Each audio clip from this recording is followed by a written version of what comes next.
Welcome to Pax Britannica, the English Revolution Q&A with David Crowther, Part 1.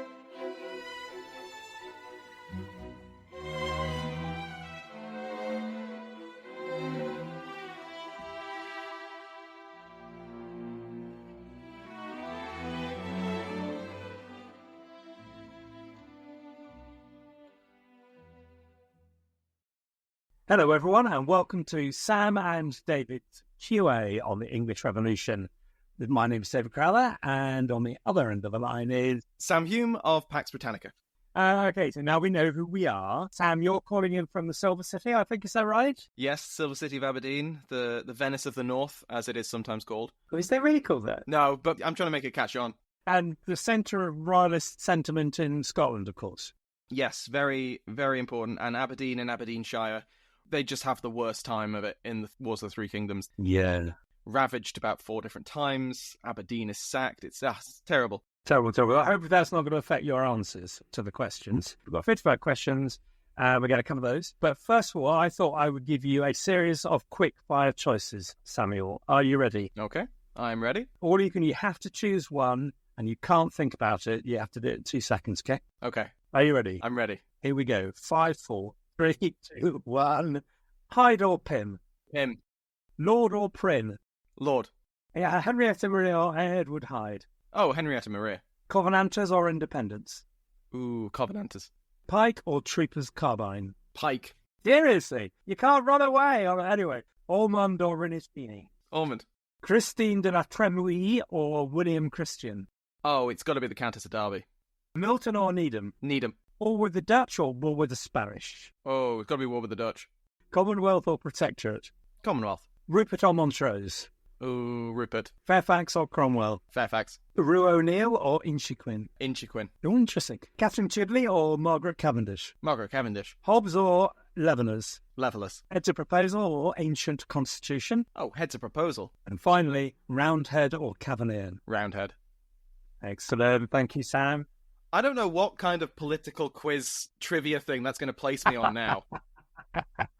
So, we got a couple of questions which are quite general questions, didn't we? And I thought we should start off. So when I say I, there's no I in team. We thought we should start off by tackling these general ones because then they might help everybody else understand it, okay? So the first one is from Robbie. And Robbie says, a clear explanation starting with the layout of the brief picture, principles, summary would be what she would like to hear. So this is me summarising in a few words the English Revolution. In 1603, both England and Scotland had well-established secular and religious settlements, slightly more fragile in Scotland, I have to say, given the Articles of Perth, but still, and extremely fragile, it has to be said, in Ireland. Ireland is quite different in that respect.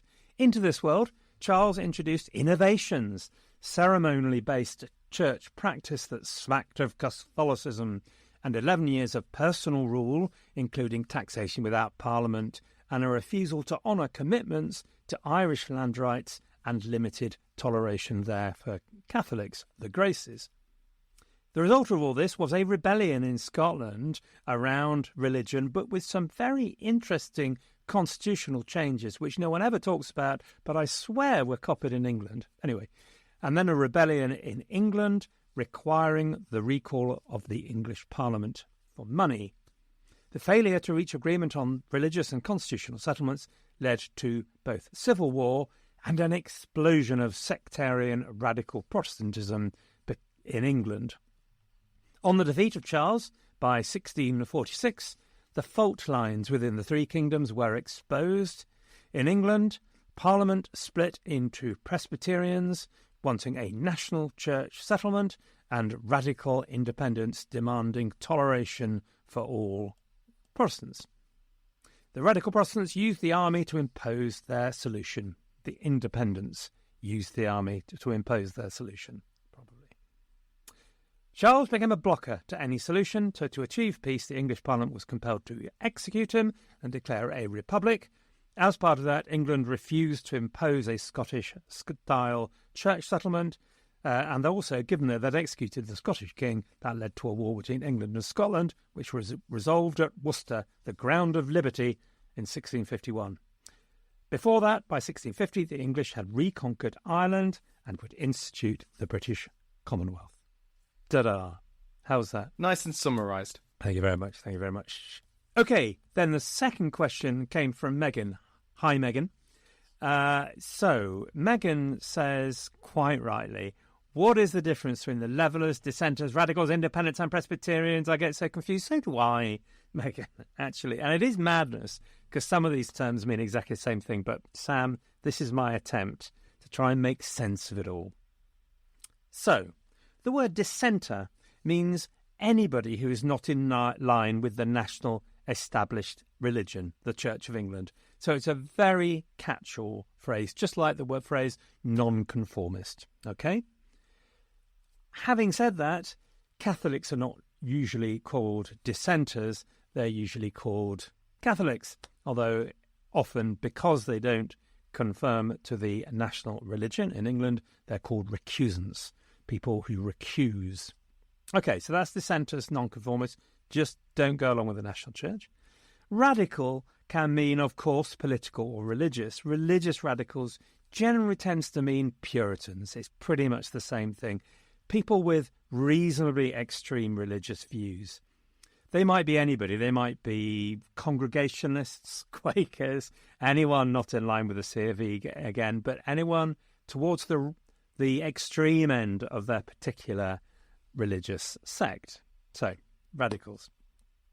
Independents are normally radical Protestants, but they believe particularly in religious toleration because they're never going to be a national church, and they believe in each congregation choosing their own religious form. So independents are radical Protestants, but they believe in religious toleration for all Protestants.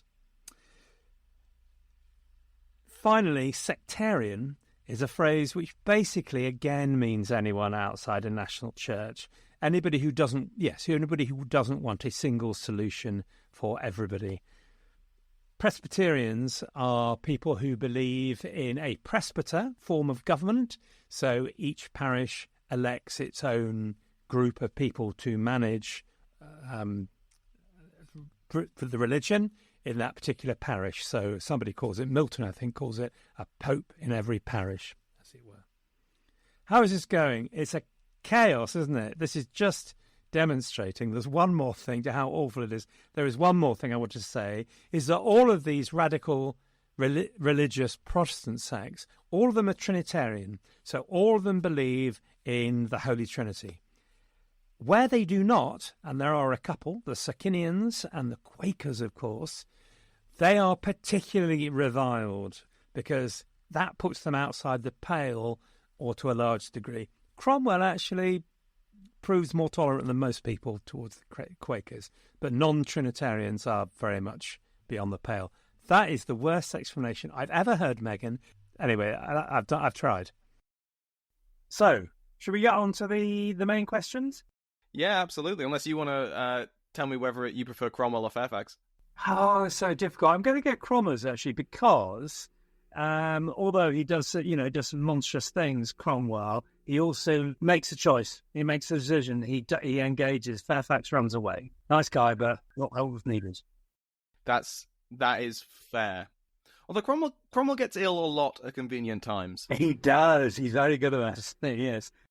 We're going to start. I think we've grouped these into questions very broadly. They're all really good.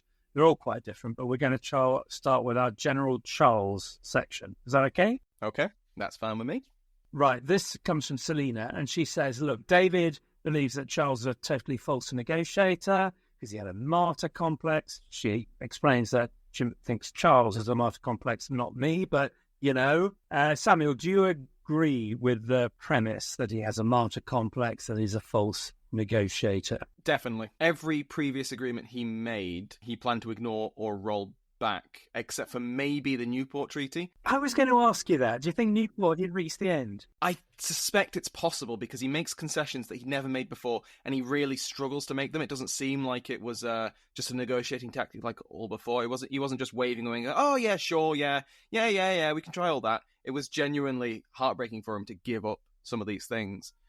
So I suspect that maybe Newport was real. before the Newport Treaty, he just doesn't care about sticking to any agreement with what he sees as rebels. And yeah, I agree with you, David, that towards the last months of his life, he's come around to being a martyr. He's too stubborn to be anything other. She has a supplementary question to Selina. Did Cromwell come to regret the regicide? I think he might have in the dark hours of the night. I think he wasn't keen on it anyway. He calls it a brutal necessity or something like that. Yeah, I think he would have much preferred to have been able to do a deal with the king. But at the same time, he's driven by God. So, like, if he regrets it, he regrets the necessity of it and not necessarily doing it itself because, it was God's will. You can't regret doing God's will. Yeah, I think it's right. Actually, I don't think he regrets it once he's done it, once he's come to the decision. I mean, but it's all guesswork. Who knows? But I'm not sure he ever did really regret it. He never mentions it, does he? So the next question is from Kieran. He says, when I was in school, 2010s, my A-level teacher was very critical of Charles and planted a lot of blame on him for the Civil War. David's podcast has opened my eyes to how the causes of the war were perhaps more complicated than I had learned in school. To what extent would you say that the war was caused by Charles? So it's an interesting question that came up on Facebook, on my Facebook site, actually. A chap called Leonard has been appalled by the whole process of the trial and the execution. I think saw completely. It's just about power and nothing else. So I was forced to tell him, quite how wrong he was. And in that, you kind of think about, so what was Parliament responsible for? And they are responsible in becoming religiously extremist, I think, in a way that the rest of the country didn't like any more than they liked Laudianism. But hey, who started that one? Charles. And the only other thing I think is just how extraordinarily mean and unrealistic Parliament is about money all the way from Elizabeth's time. And to that extent, I think they caused the financial crisis. Apart from that, all Charles. Yeah, I agree. I think where Parliament was in supreme, which was over the purse strings, they were very stingy. At the end of the day, not to get into too great man of history thing, Charles was king. He had the single most influence over the events. And it was a complicated situation. He had 3 kingdoms and many different religions, and it was very hard to do. But he'd made it so much more difficult for himself. The Bishops' Wars didn't need to happen. The Irish Rebellion didn't need to happen if he'd agreed to the Graces or made some land reforms. And the English Civil War didn't need to break out if he was a better politician and a less stubborn king. But, he was Charles, for good or ill. Actually, interesting on that. So I dedicated my episode this last week on the execution to Lois Burke, because Lois had been getting cross with me for some time about how long it was taking me to kill him. She emailed me about it. And in that, she asked if my attitude had changed after time. And I was a little bit worried when I started this, whenever it was, I don't know, 50 years ago. But Charles doesn't seem like much of a tyrant. There are no pogroms. He's no Stalin or whatever. So it was quite a relief to realise that actually he really was responsible for the whole Durham thing. He really was a very bad king. And blood is on his hands, in my view. Yes, I agree. He's not a bloodthirsty tyrant. He doesn't go out of his way to kill his subjects. He's just a very, very bad king. Yeah, I have to say, like, my feelings on him did change, and they got worse as I was going through it. I just got increasingly more frustrated with him. Yeah, come on. Yes, I mean, actually, one of the things of this is, one of the greatest missed opportunities, and there are so many of them. The worst of all, though, has got to be the Graces, hasn't it? Yes. There was more chance for peace in Ireland under a king than under an English Parliament ever. Mm-hmm. And if he had done that, I think somebody also had the idea that if the Irish revolt had happened before the Scottish rebellion, then maybe a weakened king would have had to make those concessions, and maybe the whole of the history of Ireland would have been different. And how nice that would have been. Yeah, it's one of those hypotheticals that's just far too broad to look at in detail beyond a couple of years after. But the Graces are such what seems like just a simple thing to do. I hold that against him, because he agreed to all the Graces but like 2, but the 2 most important ones. and he was going to, and then he didn't need to anymore because the war was over. So instead of doing the right thing, he just went, well, I don't need to do that anymore because that's difficult. So I'm just going to ignore it. And then, 10 years later, it all blows up in his face.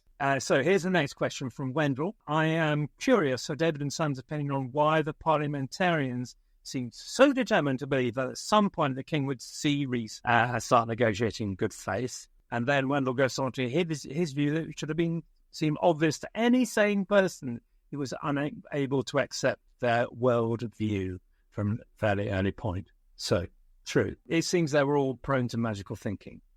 What do you think? Why did Parliament continue to believe Charles would negotiate in good faith?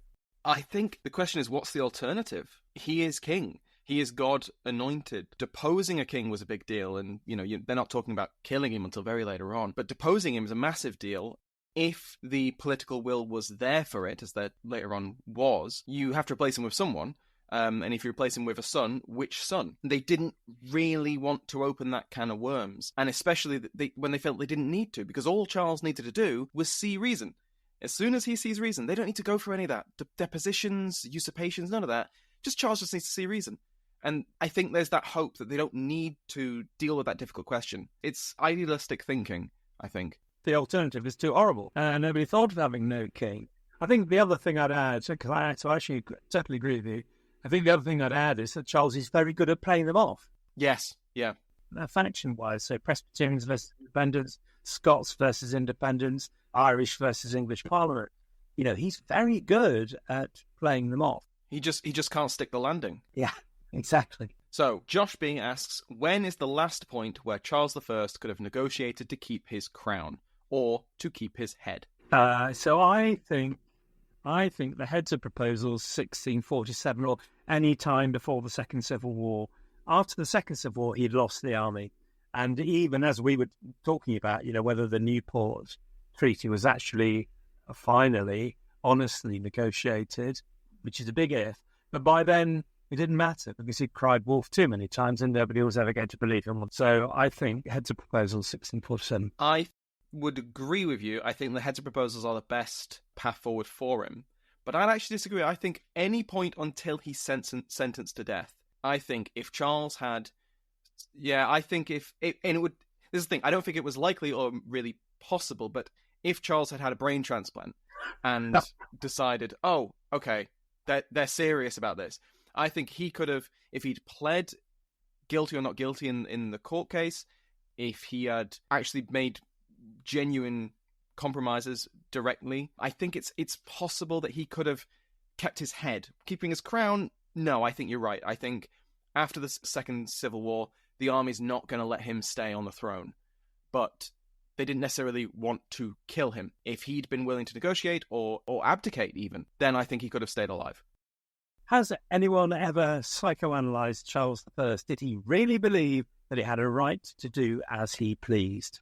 I love this question. I'm not sure about psychoanalysis. There's been a lot of work on his correspondence. The historians have dissected every scrap of paper that's been left. And I think he absolutely, every fibre of his being, believed he was chosen by God to rule. Yeah, I absolutely agree. I was really impressed by Conrad Russell's article in Cause of the English Civil War. I love that bit of work. It was really clear. And he makes the point that the issue here is Charles's temperament. It's not constitutional. It's about Charles's temperament, his lack of confidence, his tendencies to see debate as rebellion, his rigidity. And so, in a sense, that's a bit of psychoanalysis in the sense that this is about Charles, and as Conrad Russell also says, he becomes about Charles, not about the issues anymore. Nobody can make peace with Charles still there. Next question is from Katie. She asks, what happened to Charles's younger children during this time? I think all of them were in parliamentarian custody. Were they used as hostages? How are they treated? I kept waiting for something to happen to them, a la Wars of the Roses, so I hope they haven't been disappeared. They're not harmed or indeed used as negotiating tools. I remember somebody at one point saying, well, presumably Charles was totally justified because, of course, his children would have been, murdered if he'd run to France or something. But there's never any implication of that, actually, or even used as negotiating tools, or I don't believe so, you might correct me. Henrietta Maria actually at one point spread rumours that they were to be poisoned, but it simply isn't true. So Mary was married to William of Orange, whose relationship I get wrong with every good. Have been of mine, I'm very bad at that. Charles, of course, Prince of Wales, escapes. James escaped with the help of Joseph Bamfield, who then turned mad, and Anne Halkett. He served in France in the French army.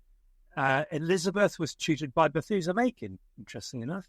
Looked after by Dorothy Sidney at Penshurst and died of pneumonia in 1650. Are you impressed at the prep I've done for this, by the way, Sam? Yeah, no, it's incredible. Extraordinary, isn't it? I thought this was all coming like straight off the dome. Oh, did you? Oh, Yeah. of course. For Henry, some thought Oliver Cromwell wanted to make him king, and I think, what's his name, Bulstrode Whitlock wants to make him king. But he's also at Penshurst, and in 1652... Oliver allows him to leave the country, so he goes to Holland and then goes and joins Charles the Pretender. And then finally, Henrietta was helped to flee in 1646 to France. And that is it, I think. Yeah, I think so. They were treated fairly well. One little nice piece, well, maybe not nice piece of trivia, but both Elizabeth and Henry were sent to Carisbrooke Castle on the Isle of Wight after their dad was killed, which surely they could have picked somewhere less. Yeah, it's a bit weird, isn't it? It's a bit. I mean, I'm sure it's a very good strategic castle for keeping, royal children, but at the same time, find somewhere where their dad wasn't kept. This is where your dad was before we head off? Yeah, if you look carefully, there's still the butter on the bars where your dad tried to sneak through the bars. So, next question is from Marcus. He asks, what was the everyday Englishman and woman's reaction to the execution of their king? How long did it take people to find out he was killed? And what, if any, sources speak to the reaction that these people had once they did hear the news? Very good question, Lux. Really interesting. So there's a famous thing where the king is executed and a guy who's watching it later writes that, there was a great groan from the crowd. That's probably rubbish. He was the only guy who said it, and he said it years later. But nonetheless, the vibe of that is true, that everybody hated, didn't it? So nobody wanted the king to be killed, or almost nobody, a very small number. The Icon Basilica goes through 36 printings in 1 year in 1649 alone. People try and dip their hangies in the blood.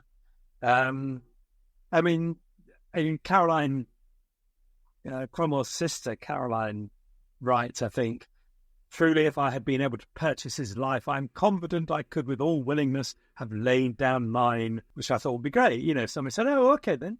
But I think, people hated it, didn't they? People absolutely hated it, were appalled. This is from Paul. Now, this is a nice question. I'm really worried about this one. Given certain similarities between the French and English revolutions, such as executing a king, why did the English Revolution not see anything like the Terror or the Vendée? I wonder if the particular formulation of English religion was a major reason you may kill Irish people, open brackets, Catholics, close brackets, but killing your own is a sin. The English had limits, but the French almost none. Watch the Eden State. Samuel Hume, Pax Britannica podcast. I agree that it's a great question. And I think Paul hits the nail on the head there. For the Wars of the Three Kingdoms, the English Revolution, Ireland is the Vendée. It's other. Irish people are seen as barbaric. They are seen as papist, untrustworthy. There are all the tales and stories of the rebellion and the atrocities that did happen, but were clearly exaggerated many times over. Ireland is the Vendée. I've read or I'm vaguely aware of arguments that say the Vendée was as terrible as it was, partly because of cultural divides within France. The idea that the Vendéans were not French, they weren't Parisians like the armies that came in. And I know generally the French Revolution is said to have invented Frenchmen and enforced a uniform French identity, where before it was a patchwork of cultures, and that is what helped allow some of the terrible atrocities of the Vendée. I think that's what it is. There's still this hope that this is just, this is a disagreement that will be resolved around the table. You don't have ideological or ethnic divisions of that strength within England. When you get into, more imperial conquests, like in Ireland and to a much lesser extent in Scotland, then you have a very different experience. Yeah, I think that's excellent answer. I think there's a little bit of other things. So you have the terrors in France, of course, which you don't have in quite the same way. And I kind of felt the difference there is that England had been through this horrible civil war and everybody wanted just to stop. And so there was no impetus to start it all again. And maybe in France, regionalism was much stronger, as you were referring to. Poverty and inequality was much deeper. I don't know, but you're absolutely right. Ireland was the Vendée of the British Isles and Ireland. Something that did just occur to me as well is that one of the main pushes for the terror was external invasion, whereas the Wars of the Three Kingdoms, yes, England is invaded by Scotland and by Irish soldiers, but it's not like the French are about to invade. Yeah. And there's this terror, an actual terror, that there are sympathizers and all royalists are gonna help impose Catholicism. In that situation, maybe then you could see some kind of orchestrated terror or campaign to arrest people, perhaps execute people en masse. But no, I think it's that they don't have that existential fear that motivates a lot of the terror. I think that's true. Actually, I did have another thing, but I'm doubting it now. That there's a lot of paranoia, as you say, in the French Revolution, isn't it? And there's all this faction which end up with the Girondins having all their heads cut off or whatever. In England, Hyde Purge sort of deals with that. There was a military coup, so they're all out of the way, but you get a lot of factionism later, so maybe that's right. Next question by Chris Oakey, possible relative of Colonel Oakey, maybe. Indeed. Yeah, I hope so. I think that Colonel Oakey does get his head chopped off at the Restoration, but he does have a kid, so maybe possible relative. Chris, possible relative of Colonel Oakey, says, firstly, I love both your podcasts, thank you, and I'm enjoying getting your perspectives on the same events, almost simultaneously. My question is, do you see the Wars of the Three Kingdoms as having more in common with the wars of religion on the continent, or the later political revolutions of the 18th century? Is this England's French Revolution? What do you think, David? Oh, yes, that's very good, very difficult question. I started off thinking about what are we comparing with, because there are so many different parts of the wars on the continent. The Dutch Revolt starts with a religious conflict that becomes a war of liberation, 30 Years' War triggered by religion, but dynastic conflict takes over, and proxy wars. There are so many influences going on. It's very difficult to unpick the question, I think. I think, though, what I've learned by doing this podcast, which I did not know from reading the Ladybird Adventures in History, Cromwell, which is where all my knowledge came from previously, is that it's much, much more about religion than I ever thought it was. And Cromwell is all about religion, the protectorate. People talk about tyranny and all the rest of it. Maybe de facto he ends up being a tyrant, to be discussed. But the fact, the rule of the major generals is all about moral reformation. It's all about religion. So I don't think it's about religious conflict necessarily, but it's a big part of it.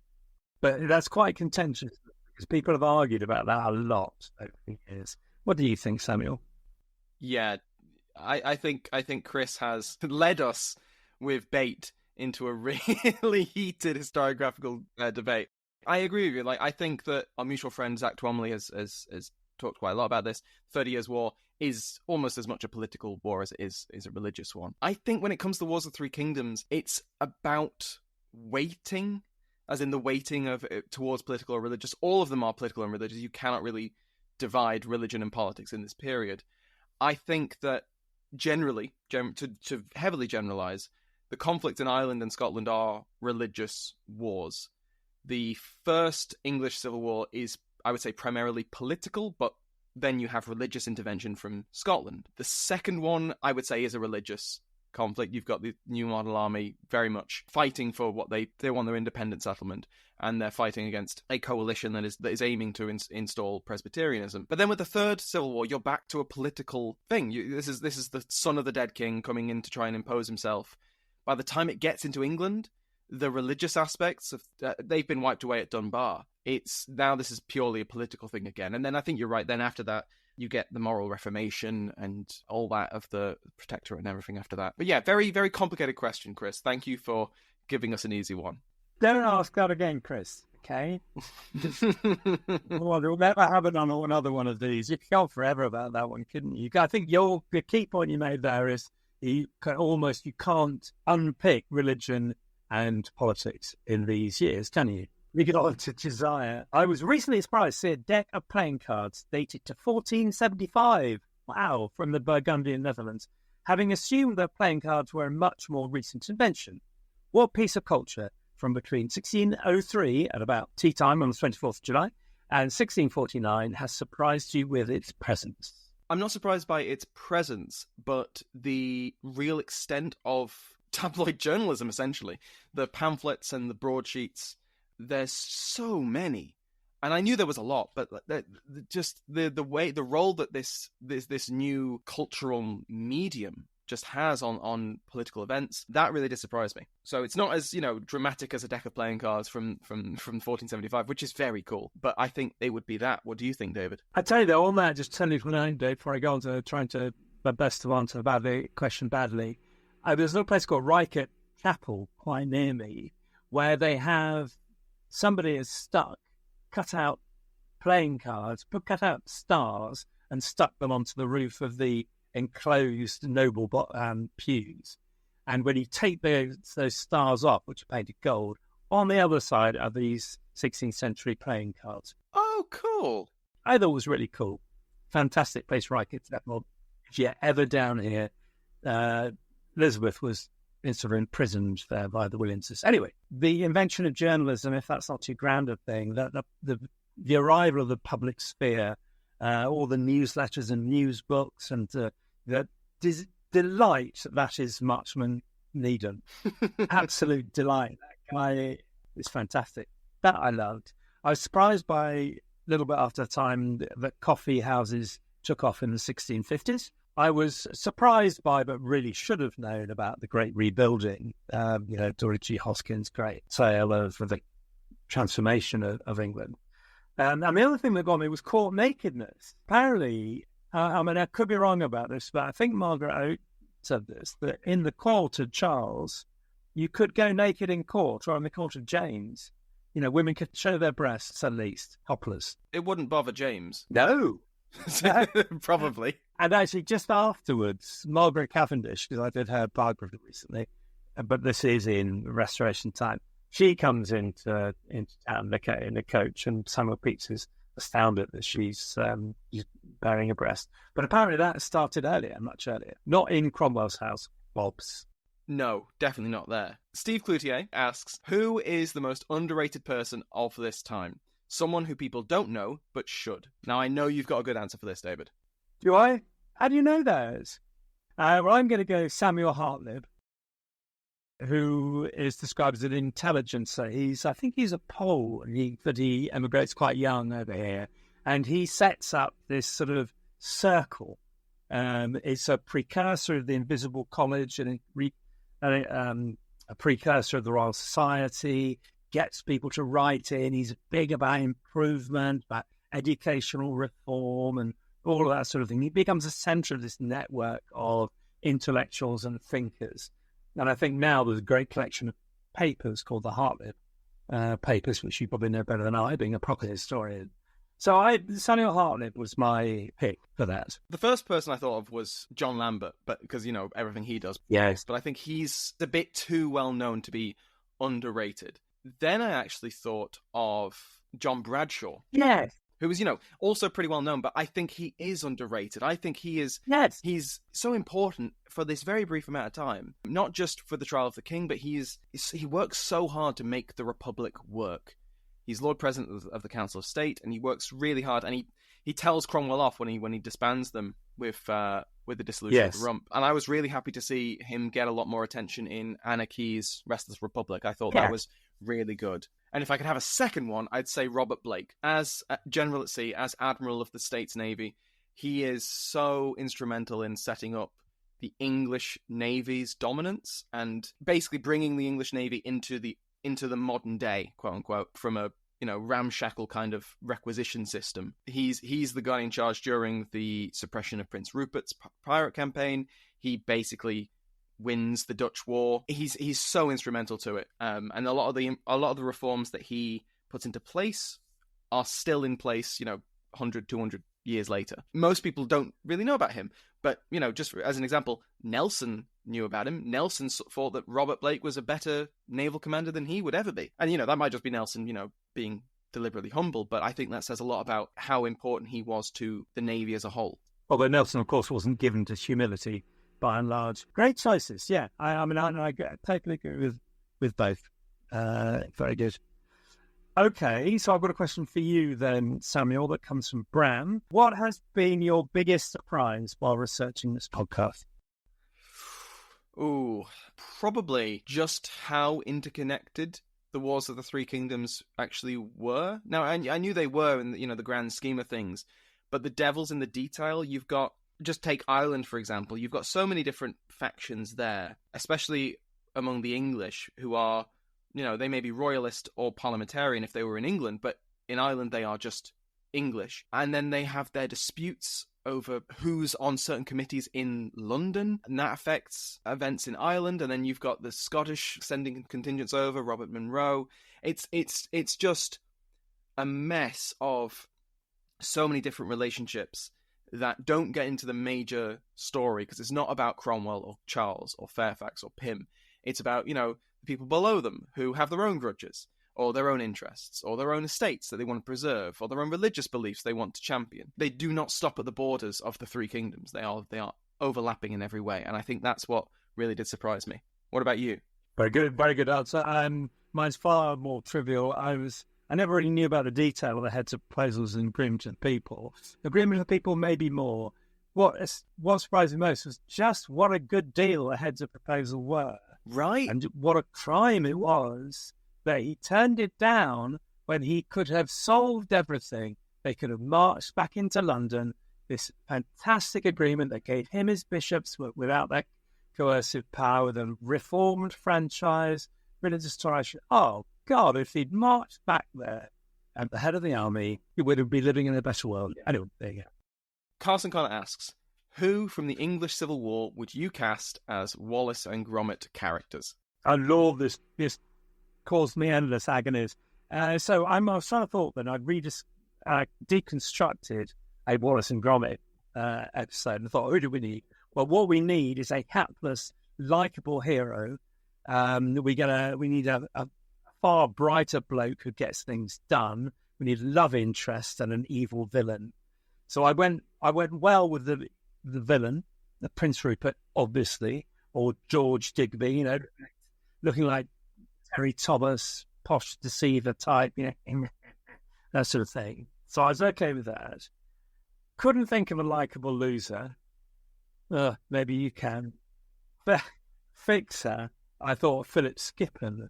Oddly enough, he seems just totally straight down the line, although he's a bit religious and gets things done. And my villain is Prince Rupert or George Digby. That's as far as I can say.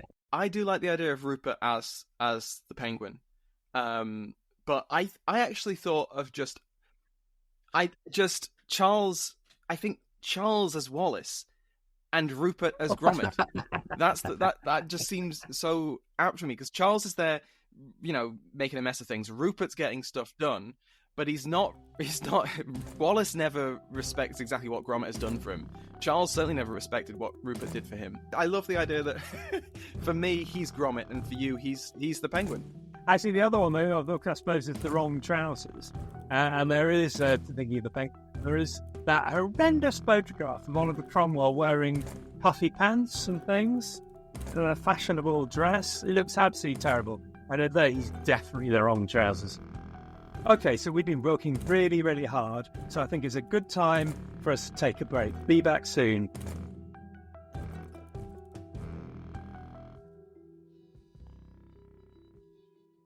Welcome back. So we'll start off with a question from Rob Warner, who asks, in the days before OS maps, so Ordnance Survey maps, and road signs, how did people find their way about if they left familiar areas? I understand that they can ask a local, but what if you are in, say, Chipping Norton and you want to get to Kettering? Did lots of people have a mental map, even though actual maps were rare? Are there any documented examples of armies going a silly way between A and B purely because they misunderstood the roads? This is your wheelhouse, David. What do you think? Great question, Rob. Yeah, well, is it really my... Well, yes, okay, I'll do my best. So I immediately thought, when I read this question, I immediately thought going out to a local, chewing on a straw or all the rest of it, leading on a gate, going out to him and saying, how do I get to X? And him saying, whoa, I won't start from here, which is obviously a famous joke. That happens quite a long time. So I was interested with... I mean, the brief answer to the question is you ask somebody who had a guide. And so there's a very famous occasion during Essex's daft journey into Cornwall in 1644, where he goes because somebody says to him, oh, they're all lovers down there. The Cornish think Parliament's absolutely great. Of course, they didn't. So when they get there, they keep getting lost because the local people don't help them, don't come forward and tell them where Charles's army is, or tell them the wrong information. So that local knowledge and that local loyalties were actually really important during the Civil Wars. Some people would begin to have a general view because you've got John Speed's maps in 1611. But it's not until the 18th century that you get these wonderful travel maps, where you can still see them in antique shops, actually. You can see where you have this sort of fold-out, long, linear thing, which just does a route and gives you pointers to where you want to go and to see the wonders of the area. But, yeah, that's the answer. It is really hard, and you have to ask people, and you have to have guides.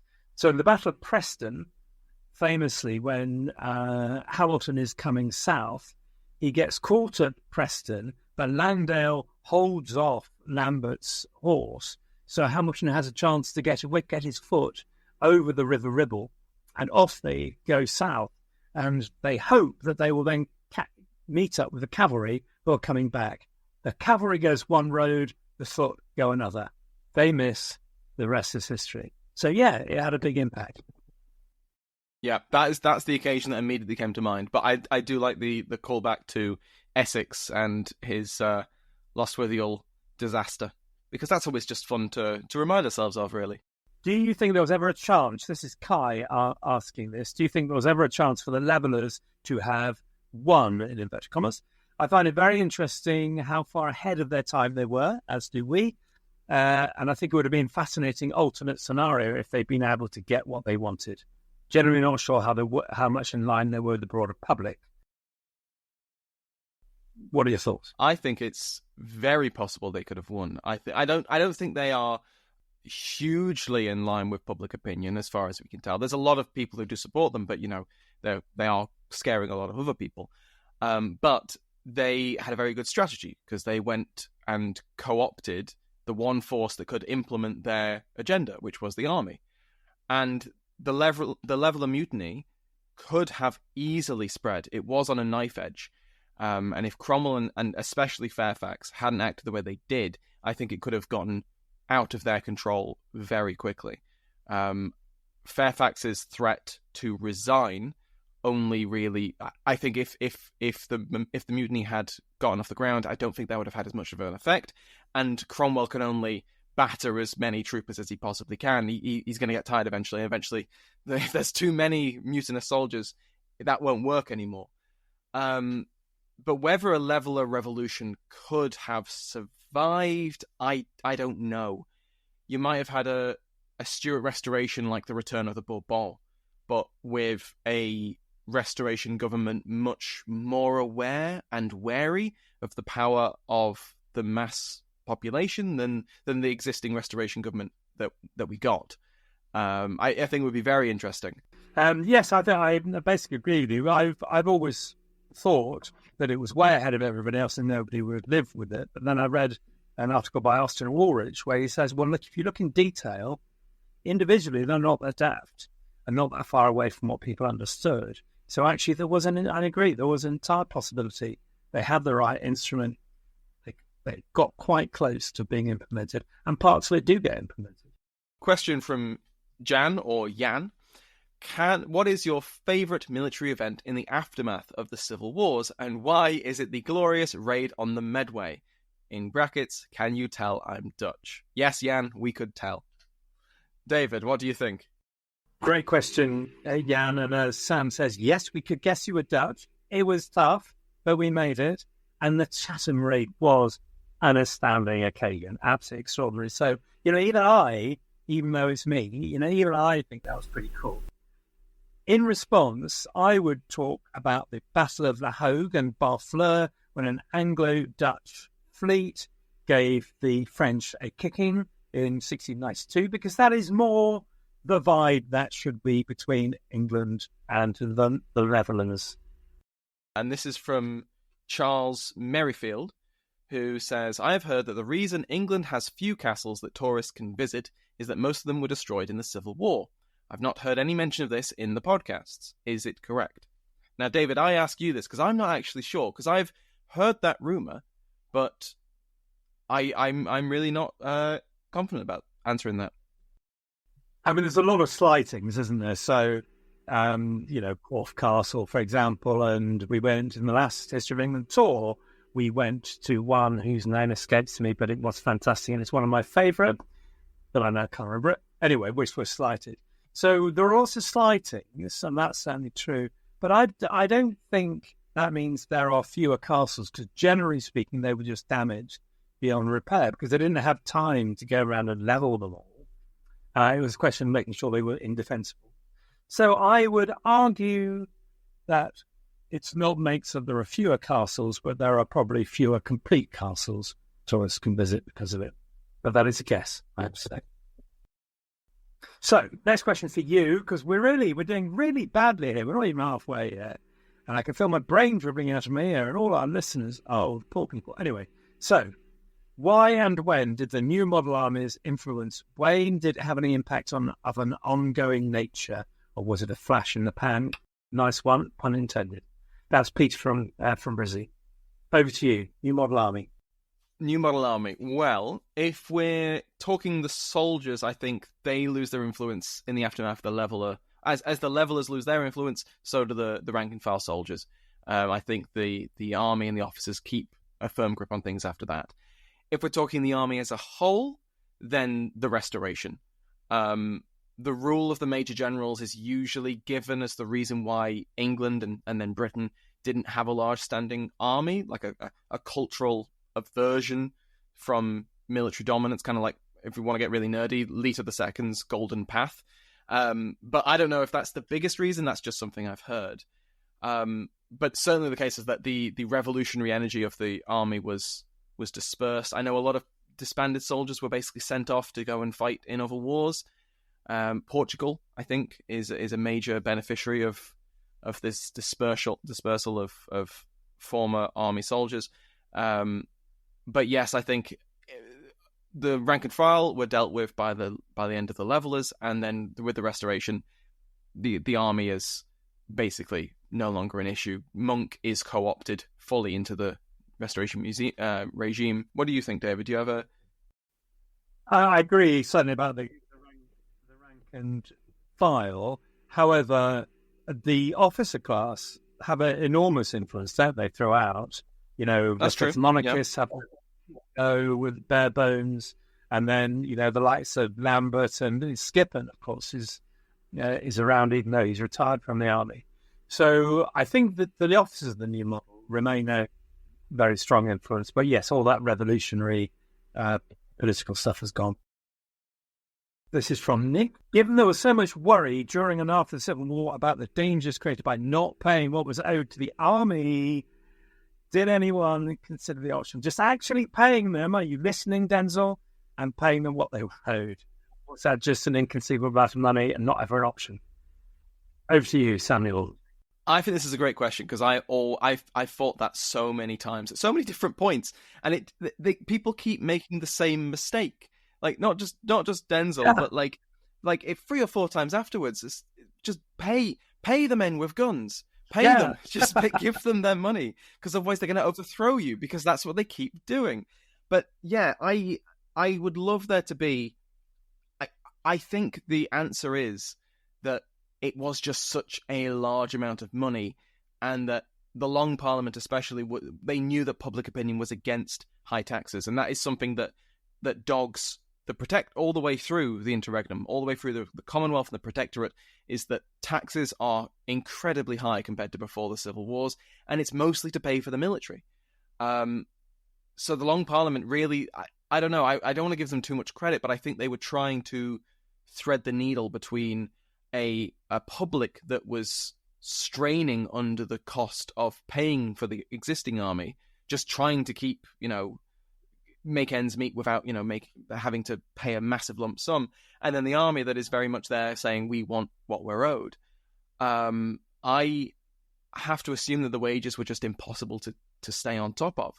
I mean, even during when you've got the rump, which has basically been selected for favour to the army, and then under the Commonwealth and the Protectorate, wages still went unpaid.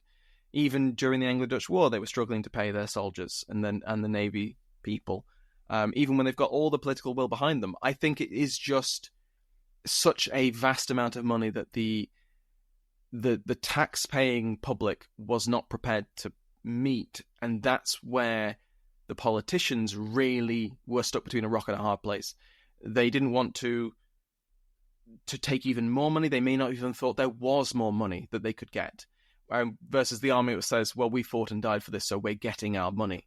I think that's it, because you do have to wonder. It's just like, at least after the first time the army commits a coup, maybe learn that they can do that and do what you can to avoid it, and yet they don't. So I've got to assume it just wasn't feasible. At this point, actually, they just paid off the Scots as well, so it was a sort of a double whammy.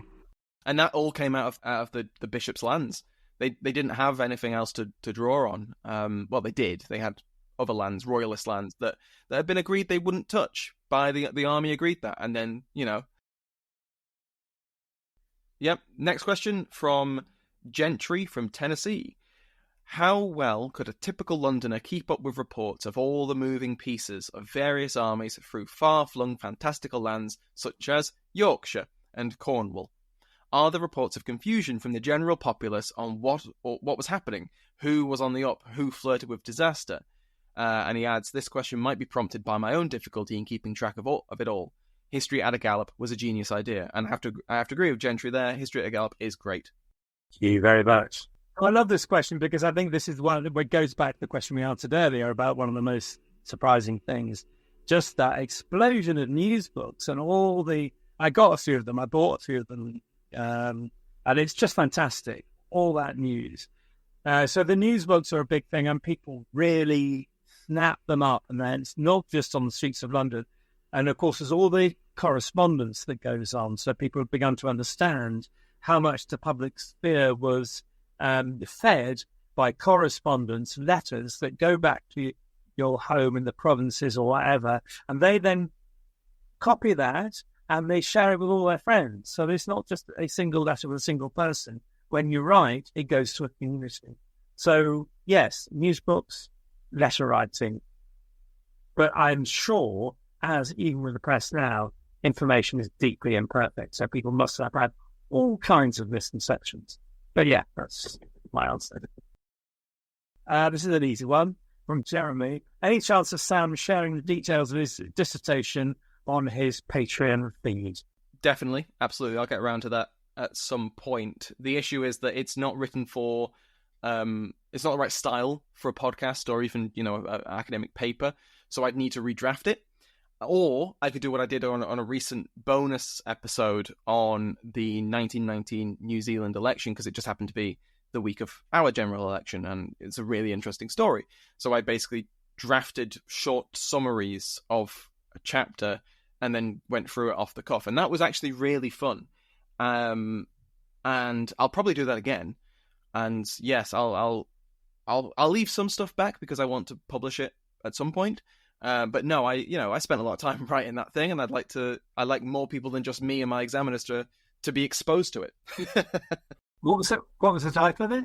The full title was War, Dominion Politics, and the Making of the Interwar Commonwealth, Australia, New Zealand, and Imperial Conferences, 1914 to 1920. Sounds very intelligent. It's really gripping. Perfect for, either holding a door open or putting you to sleep if you really are struggling. If I remember correctly, David is a Leicester Tigers fan. Any favourite Premier League, EFL Championship, League 1 or 2 club? Oh, is that to me? Yeah, that's you. Oh, yeah, sorry. I'm not I'm not really a football fan. Honestly, all I can tell you is Aberdeen FC. Which leagues they're in, I'm not sure. Wasn't that old Fergie's home club where he made his name? The great manager himself. Aberdeen, yeah. Yeah, no, there's a statue of him outside Pittodrie Stadium. And yeah, no, they're a great team. They're a great team. Can't tell you which leagues they play in. I go to a game every now and then because it's just around the corner. They're very fun. Oh, that's cool. Yeah, because I would claim allegiance to Derby County, and yet the last time I went, they were playing Reading there in the old before the Majeski Stadium. So I'm no better. So for what it's worth, Jeremy, Derby County in terms of football, but they're 3 leagues down, or just coming up 1 league this year, so that's could be massive difference in answers there. From I'm way more into rugby. What's your rugby team then? Because you mentioned Leicester Tigers. What's your rugby team? Oh, then Northampton Saints. Oh, absolutely. Please, this meeting is over. I didn't know that. Oh, fair. Right, yeah. Yeah, no, Saints. I watch them whenever I can. Sad. Question from Jeff Melton. Moving away from that awkward moment of betrayal. Sad. Oh my God, the Saints. Oh. Jeff Melton asks. Jeff Melton asks, why/how did the cataclysms of our falling out... No, he didn't say that. Why and how did the cataclysms leading up to 1660 result in a revolution of ideas, in the monarchy accepting the limits placed upon its power by religious tolerance/freedom of religion, and by empiricism and objective truth? And he gives an example. Charles II signed royal charters for both the Rhode Island colony, which had religious toleration, and the Royal Society, which focused on empiricism in the first years after the Restoration. Okay, so it's a really good question, quite hard. Charles II, first of all, the question about reacts in very different ways, actually. I think Charles II was by instinct an absolutist, which is probably an unpopular, but I don't think he was an absolutist in religious terms. So I think actually he was pretty relaxed in religious terms, and the evidence will be that the Cavalier Parliament is far more vicious than Charles II. So religion is one thing, which I think he's quite liberal in. But in terms of politics, I think Charles II is an absolutist, just like his dad. Now, in England, he never gets away with that. Although the Cavalier Parliament does, to a degree, try and turn the clock back. But I think Charles has made some commitments over the Treaty of Breda. But he is accused of creeping absolutism. And if you look at what happens in Scotland, absolutism has quite a revival in Scotland, extraordinary. In England, never again. The roots of the Royal Society are actually certainly pre-Restoration. So I think I've talked about in the podcast about the Unseen University. I talked about Samuel Hartley and all that sort of thing. So that's a process since 1600, I think, in terms of that revolution of ideas. The Levellers, all the political studies, forgotten. And in fact, the Levellers become bogeymen. They become a positive reason for not making political change, because otherwise they're all getting towards levelling. And Cromwell and republicanism, they're also bogeymen after the Restoration. So in a way, funnily enough, the Levellers and, Cromwell, insofar as he was in any way revolutionary, but republicanism, actually the English Revolution maybe even holds things back. I haven't read much about it yet, but I think Charles II is not as fussed about religious uniformity as his dad was. But even if he was, I think on religion, the cat is out of the bag. After 20 years of religious diversity, they can wind the clock back as best they can on political ideas, but there's no such thing anymore as religious uniformity. And I mean, yeah, that's a good thing, I suppose. Okay, in the party debates, Sam, the concept of inalienable right was discussed. Where did the attendees draw this concept from? That is a really good question, and I am not entirely confident of the answer. My first thought is to call on John Rees with his Level of Revolution, because I'm sure he talks about it in there, but I don't have a copy of that to hand anymore. Do you have an idea, David? I do, sort of. I mean, it's an interesting one because when I was writing a podcast, actually, it seemed to me that there was no other great talk about inalienable rights. And in this sense, there really wasn't. But there are sort of straws in the wind.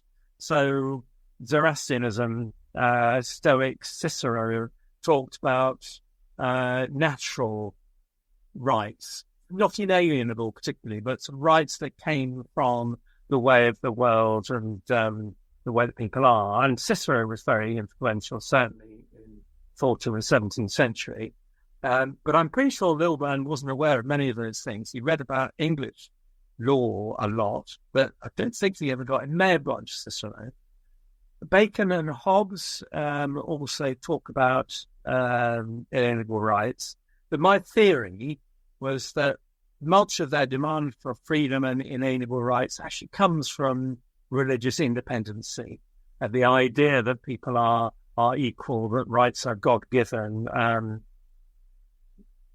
Catherine Chidley, for example, argues that women are free from male control in matters of conscience, not in matters of other things, but in matters of conscience. But generally, they tend to take their inspiration, the Lutherans, from Magna Carta and that sort of thing. The last thing about those inalienable rights, as an idea, I think, come from the real pain of what the civil wars have come through. So one of the inalienable rights they choose is that there can be no such conscription. But I don't think you can imagine Cicero writing about such a thing. So the long and short, and much all that other is, I think independency, mainly. There were ideas from previous writers tangential to the idea, but I think the Levellers have a lot of responsibility for something which John Locke picks up on later. And John Locke's connection with the Levellers is very hard to prove, actually. So maybe it's reinvented. A follow-up question, which Rob Warner has asked, and I think you might be in a really good position to answer this, is the egalitarian sentiments expressed by Diggers and Levellers are kind of similar to what was said in the Peasants' Revolt. What do you think about that? When Adam delved in the span, who was then the gentleman. It's a great line. Yeah, it is a great line, isn't it? I think those ideas about egalitarian sentiments were always there in religion, in Christianity. Think about it, it gets perverted, but it's on the discussion. But what the Levellers do that nobody else had done before is codify it or write it up, think it through. And Gerald Winstanley, with the true Levellers, he really thinks it through and articulates it and writes about it.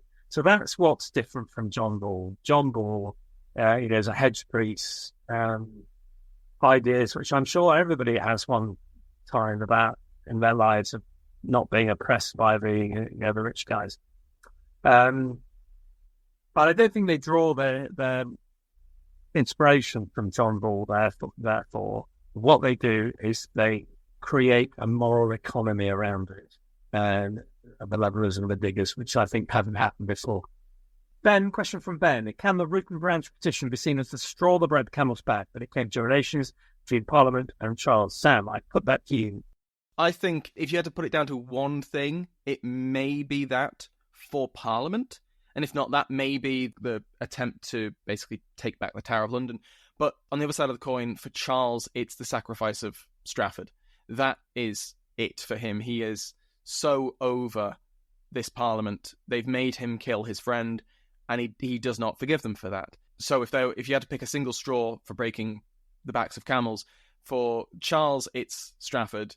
And then maybe, yes, for Parliament, it's the reaction, Charles' reaction to the root and branch. And to put it stronger, I think is a really good point Ben makes, that the attempts to arrive at a solution constantly fail on the massive question of bishops, because Charles had this extraordinarily exalted view of their divinity. So the root and branch, the elite bishops, is therefore probably a go back point. Though I totally agree with you about Strafford.